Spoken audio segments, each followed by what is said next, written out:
Those of you that follow Bike-urious on the web will know that I'm a huge fan of Honda's new Monkey 125. They actually invited me to the US press launch about 18 months ago where they turned Catalina Island into what they called the Isle of Monkey. I found the bike to be very charming, and in fact, after Honda had lent these out to journalists for our usual testing, I actually bought one out of the press fleet, this one. One of the things I love about it is the retro styling, which really just takes you back to its interesting history.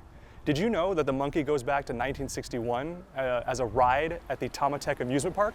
Taumatech was a Honda-owned park that was all about promoting motorsports and the joys of driving.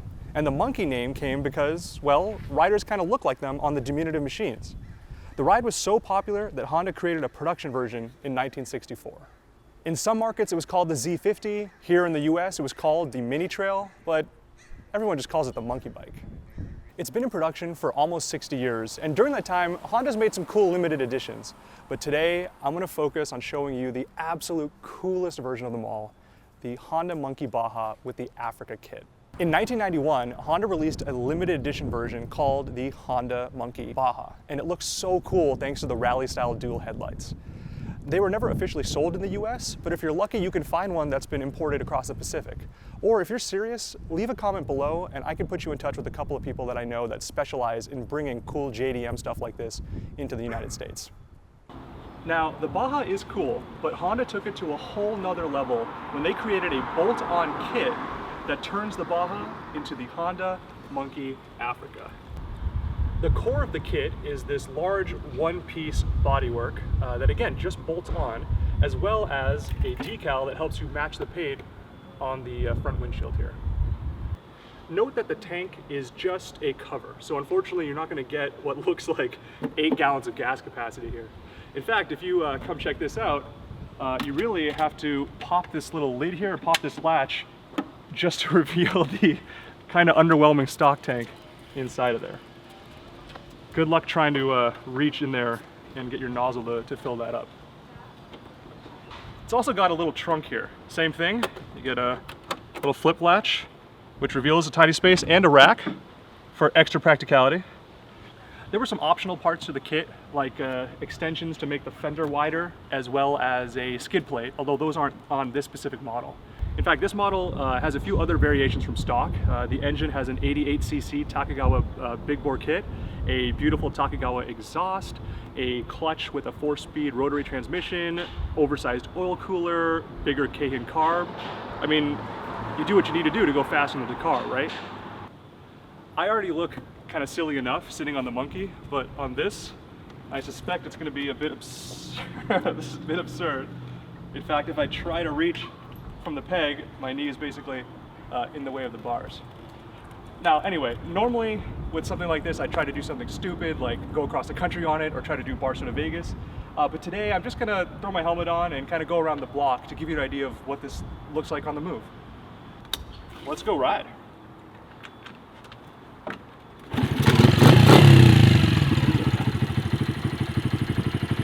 Can't really leave without my helmet on though, so that kind of doesn't make any sense.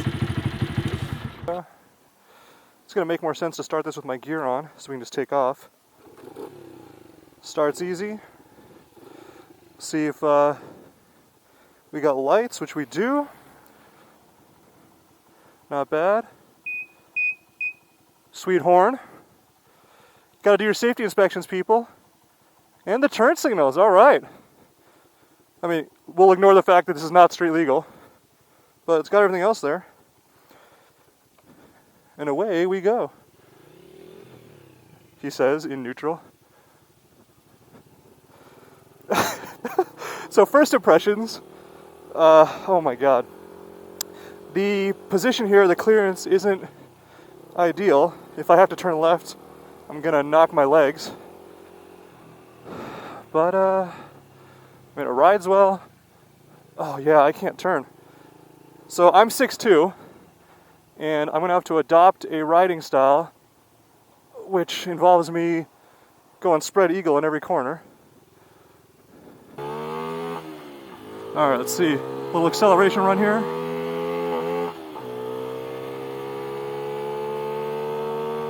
And we're up to about 30.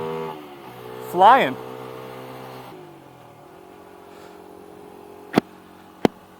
So one of the things you'll note pretty quickly on this is that it has a rotary transmission, as I mentioned earlier. What that means, if you're not familiar with it, is that you, if you're in neutral, you're going to go down to shift into first, like you're probably used to, and then you're going to have to go down again for second, and down again for third. And you just keep doing that until you get to fourth. And hopefully you don't forget how this works, because theoretically you could go into neutral and then first and over rev and blow everything up, and that's not good. The other problem is, of course, I have no idea what gear I'm in. Oh, the neutral indicator works. I love this bike. Alright, so that actually isn't as bad as I thought. It's faster than I expected, I gotta say. Yeah, Nathan's joined along on his appropriately mini bike as well.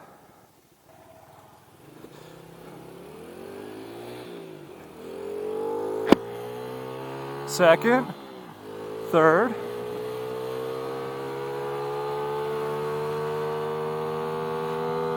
But now we're in fourth. I have a speed warning that's flashing. I don't know if you can see that.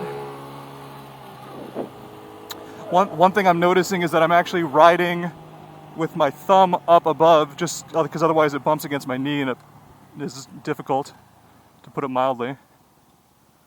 I gotta say, once you get used to the rotary transmission though, it's actually kind of nice to just, as you get to a light, just pop it in neutral. The other problem is that because the tank is so wide, or the tank cover is so wide, you end up with kind of wide, your thighs are wide, but then you gotta bring your feet back in to get to the pegs. And it's just an odd pigeon-toed kind of arrangement.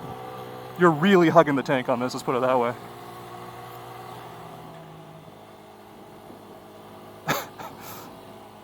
You got that little drone from the knobby tires.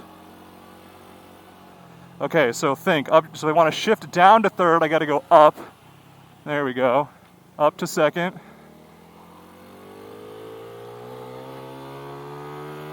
Down to third. There we go. Not ideal for someone above 6 feet, but if you're a shorter rider, definitely give it a shot. Go hang out on the beach. All right, I just gotta drag it.